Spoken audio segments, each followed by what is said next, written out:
काफ़ी टाइम से एक रिक्वेस्ट आ रहा है कि सॉल्विंग ऑफ डिफरेंशियल इक्वेशन पे एक वीडियो होना चाहिए. सो लेट अस ट्राई एक video on solving of differential equations of your 12th standard and CET.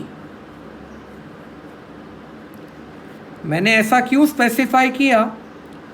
क्योंकि जब हम लोग इंजीनियरिंग लेवल में करते हैं ये सॉल्विंग ऑफ डिफरेंशियल, तो टोटल 11 मेथड होते हैं. We have 11 methods, 11. लेकिन जहाँ तक तुमको CET JEE का सवाल है, अगर मैं ओवरऑल काउंटिंग करूं तो देयर आर 4 मेथड्स. ज़्यादा से ज़्यादा ब्रेकअप किया तो 5, जिनमें से सबसे पहला और सबसे basic is called variable separable method. तो it is variable separable method. ये सबका बेसिक मेथड है, वेरिएबल सेपरेबल मेथड. इससे ज़्यादा बेसिक मेथड कोई नहीं है. कोई भी सम वेरिएबल सेपरेबल का कब होता है? जब वो इक्वेशन आप कुछ ऐसे रिप्रेजेंट कर सको. एक होना चाहिए फंक्शन ऑफ x, इसमें y नहीं होना चाहिए. इसमें मल्टीप्लाई हो रहा हो g ऑफ y. मतलब एक फंक्शन ऑफ x और एक फंक्शन ऑफ y आपस में मल्टीप्लाई हो रहा है तब तक चलेगा. मिक्स तो बिल्कुल भी नहीं होना चाहिए. They should not be mixable. I know मेरी इंग्लिश थोड़ी सी पुअर है. Mixable word should be used और नॉट, आई डोंट नो. तो it should be f of x into g of y dx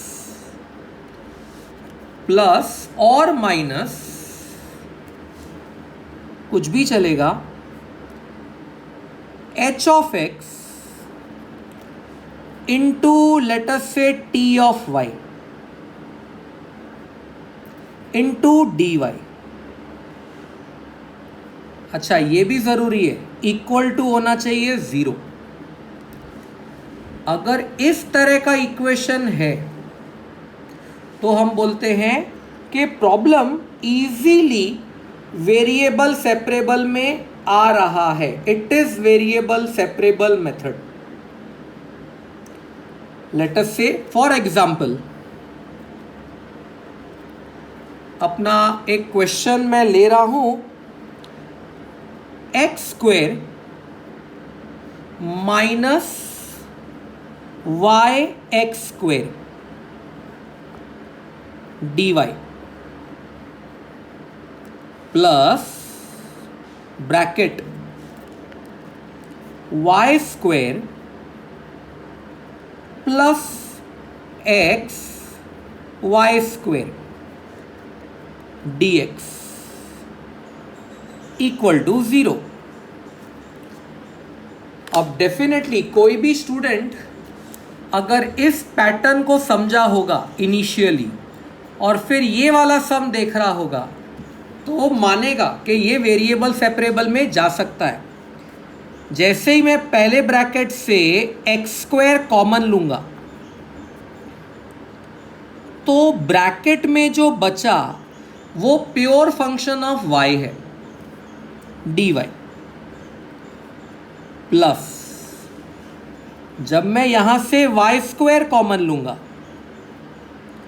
तो ब्रैकेट में एक 1 प्लस x है, pure function of x, dx equal to 0. तो common sense है ना. अभी देखो, ये रहा function of x into function of y dy plus function of y into function of x dx equal to 0. तो ये सम तुम्हारा बन गया वेरिएबल सेपरेबल मेथड। अब थोड़ा सा मैनेजमेंट करो। dy के पास सारी y वाली पब्लिक होनी चाहिए। मतलब dy बोलेगा मेरे साथ 1 minus y is okay, x square not okay.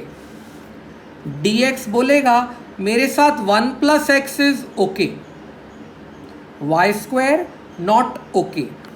तो एक काम करो, जो जो नॉट ओके है उनको मिलाकर डिवाइड मार दो।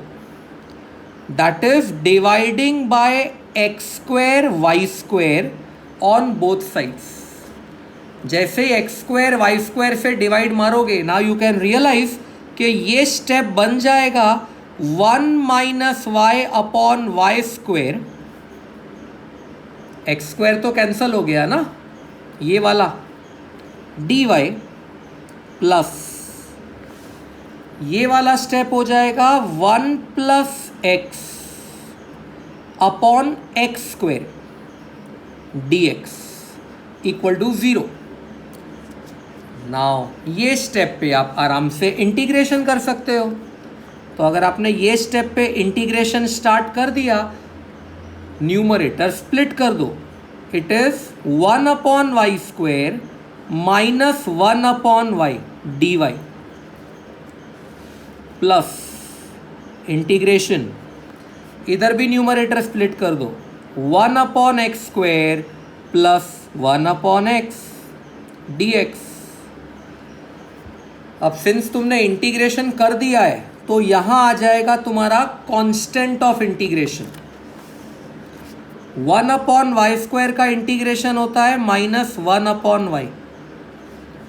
माइनस 1 अपॉन वाई का इंटीग्रेशन आएगा minus log Y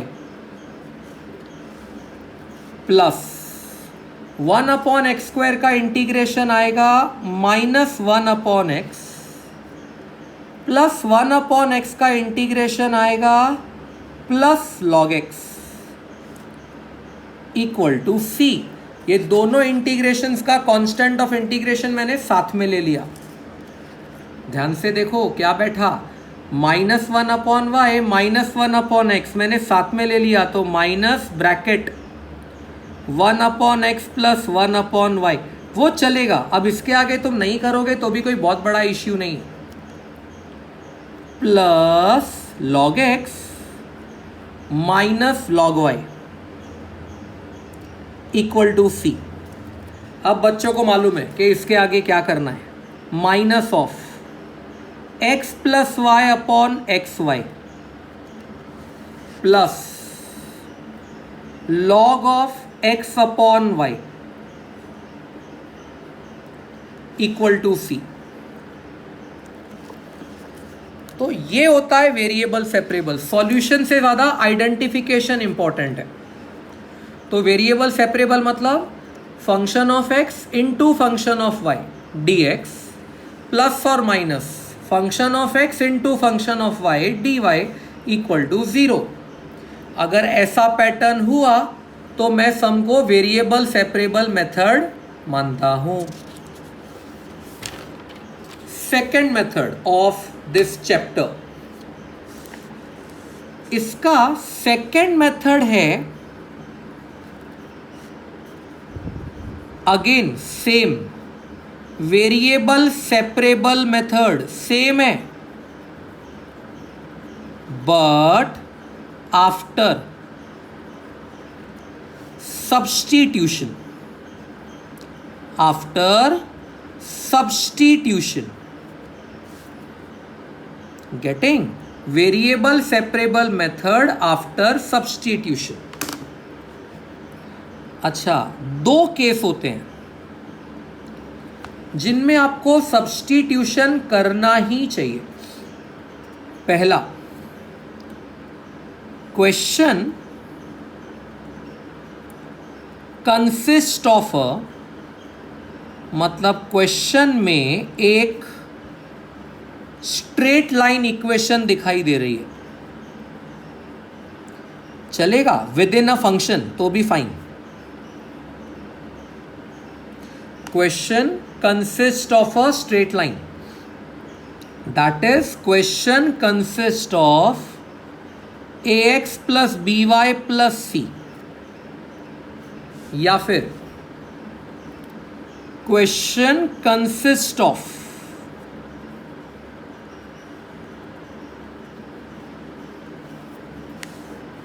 a equation and its derivative, दोनों, both, an equation and उसका derivative, दोनों.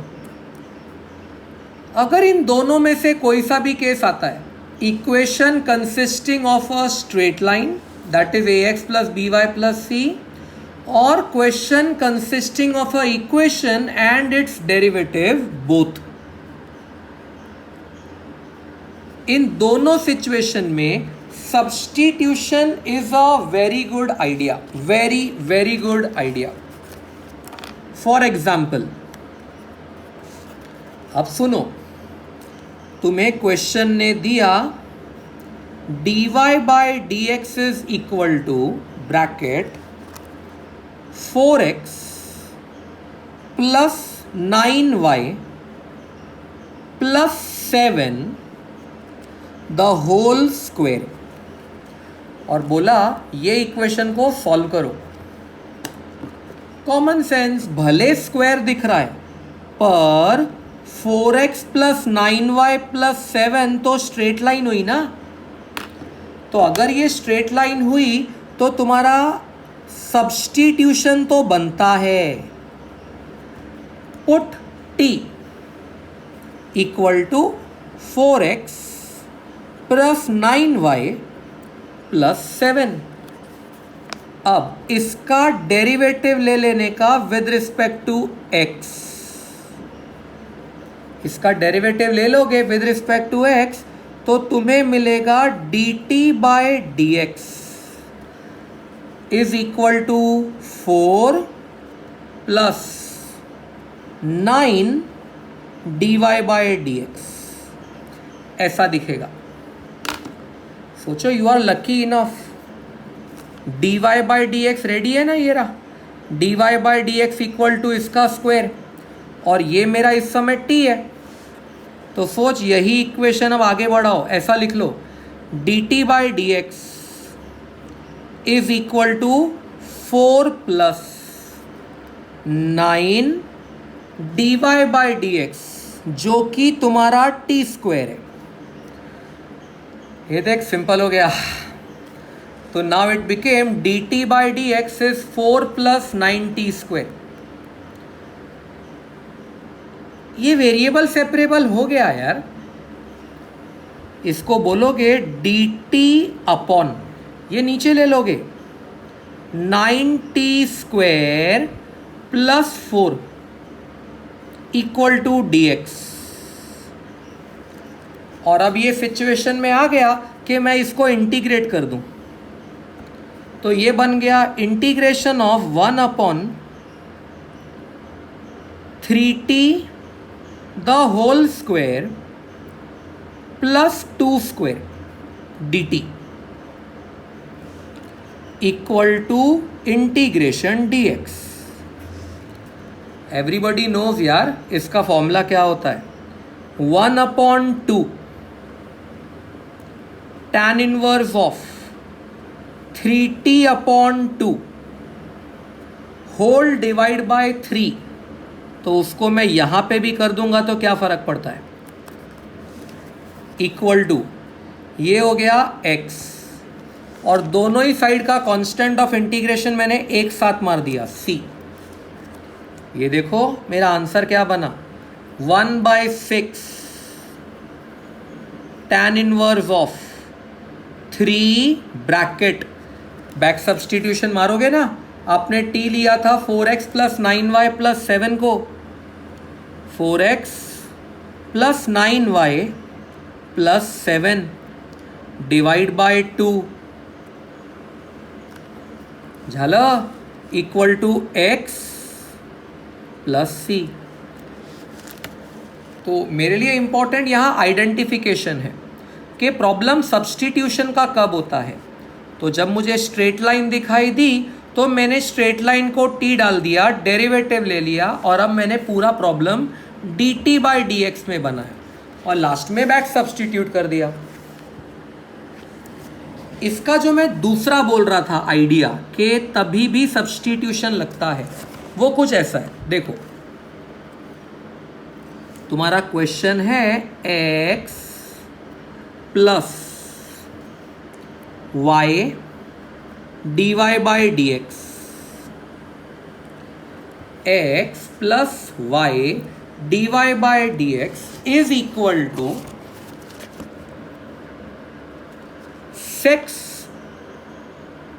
sec of x square plus y square, like this.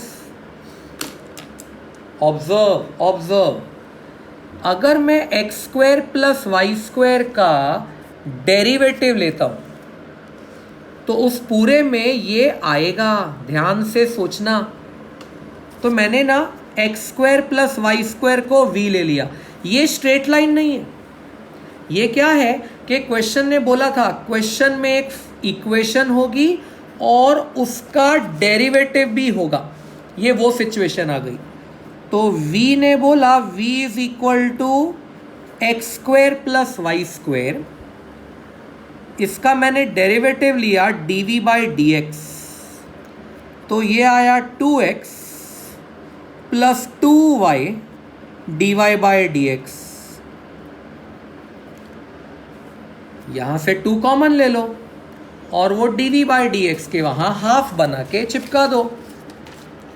तो अगर आप वैसा करते हो आपका क्वेश्चन का सिनेरियो आएगा, I hope you will understand. आपके क्वेश्चन का सिनेरियो आएगा हाफ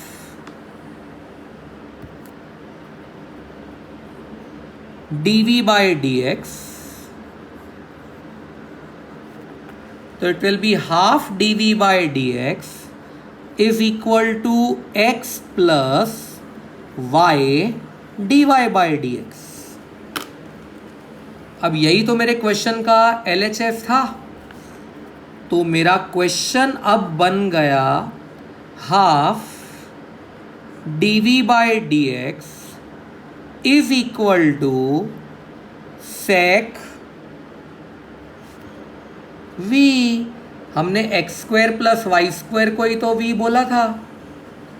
हो गया यार, अब तो ये सेपरेबल वेरिएबल सेपरेबल से निकल जाएगा आराम से।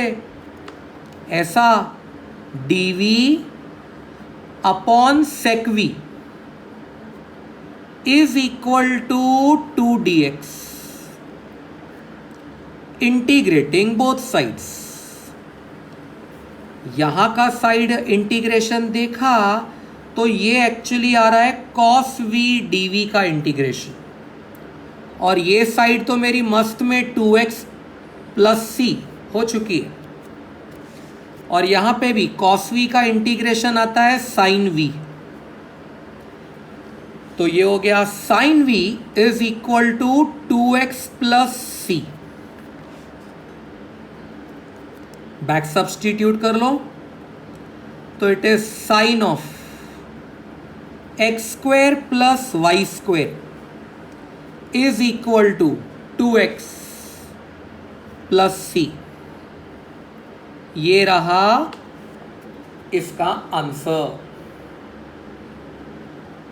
तो ये दो आपके मेजर मेथड्स हैं, और भी हैं दो।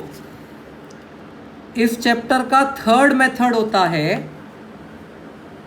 होमोजीनियस इक्वेशंस, या मैं ऐसे बोलूंगा homogeneous differential equations.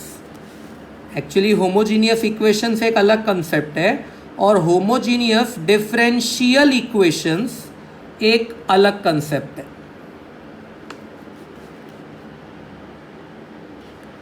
Homogeneous differential equation किसको बोलते हैं?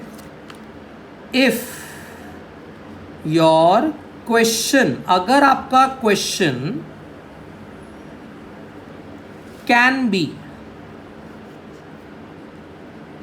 represented,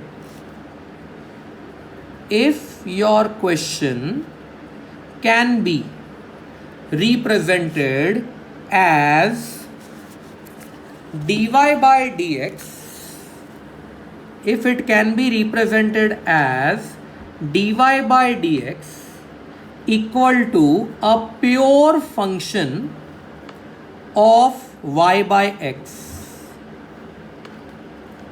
या फिर dx by dy can be represented as a pure function of x by y, then we say that the question belongs to homogeneous differential equations. For example, let us say आपको एक question मैंने pickup किया from the book. अच्छा, पूरा solve नहीं करेंगे ये वाले वीडियो में, उसके लिए मैं अलग से वीडियो निकाल लूँगा, बिकॉज अदरवाइज ये वीडियो काफ़ी लेंदी हो जाता है और यूट्यूब पे अपलोड करने में बहुत टाइम लेता है. इंटीग्रेशन ऐसा बोलता है ये x square y d x minus bracket x cube plus y cube d y equal to 0. अब अगर ये क्वेश्चन देखते हो तो इसकी पहचानने का एक तरीका और भी है कि मेरे वेरिएबल की पावर कांस्टेंट है, मतलब होमोजीनियस है. देखो, x की पावर स्क्वायर मल्टीप्लाई हो रहा है y, मतलब y रेज टू 1. अगर पावर ऐड करोगे, क्योंकि पब्लिक मल्टीप्लाई हो रही है, तो इंडाइसिस बोलता है इफेक्टिवली पावर ऐड होती है. तो यहां मेरी टोटल पावर बनी 3. सोच, यहां भी 3 है, यहां भी 3 है, मतलब पक्का ये sum function of dy by dx में आएगा. हर जगह 3 है, ये पावर भी 3 है, ये पावर भी 3 है, इधर भी टोटल 3 है. Wait,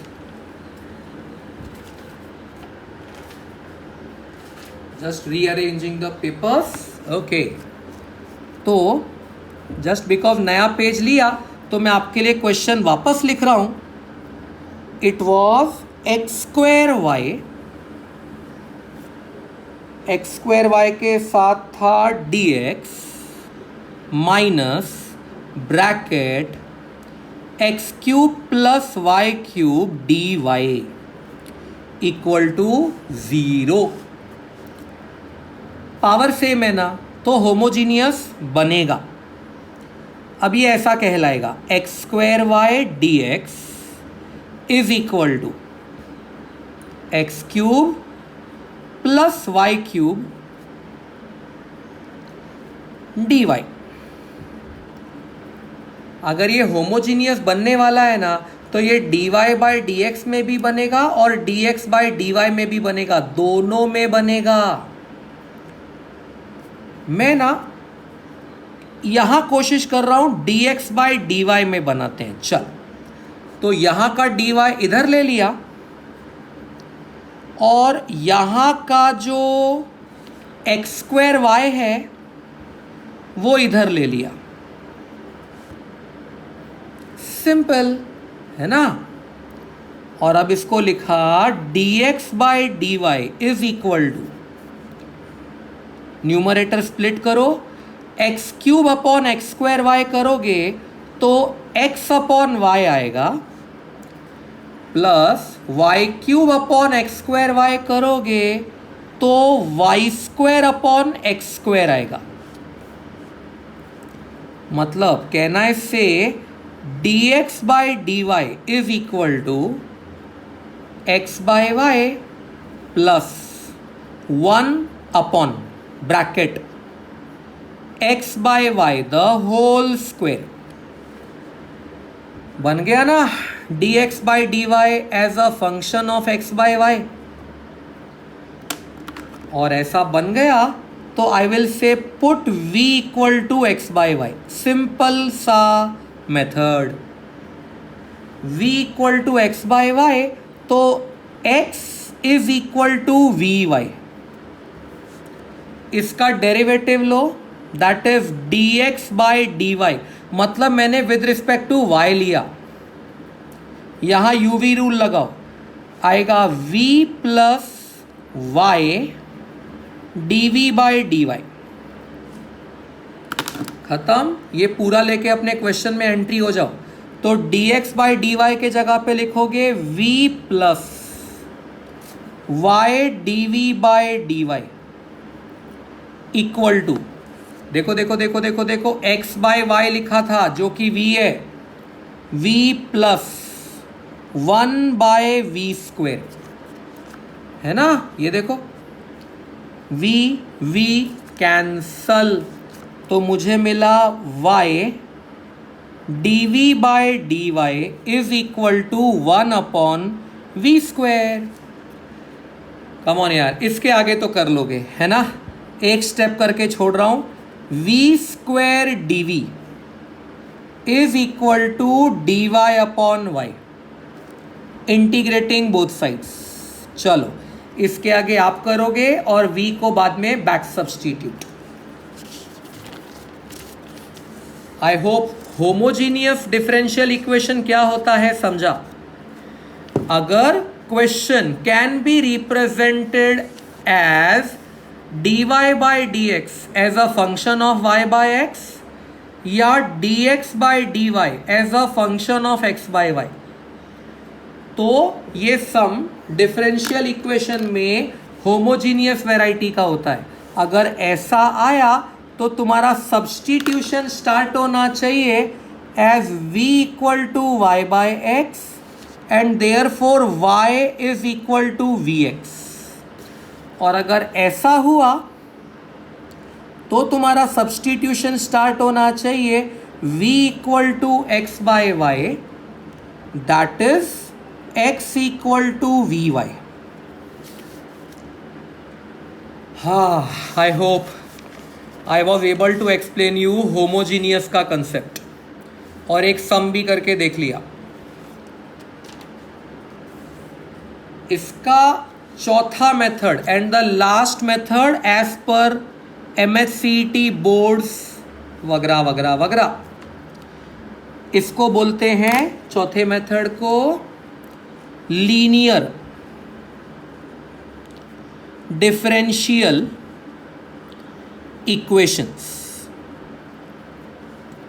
it's called linear differential equations. ये क्या बोलता है कि either the question should be of this format,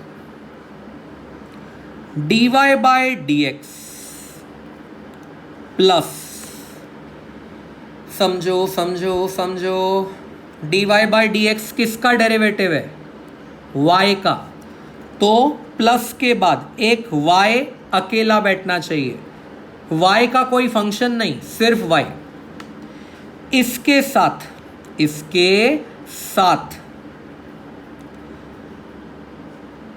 p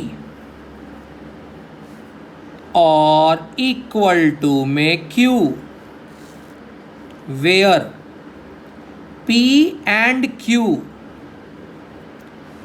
can be, in fact not can be, they have to be independent of x, sorry of y।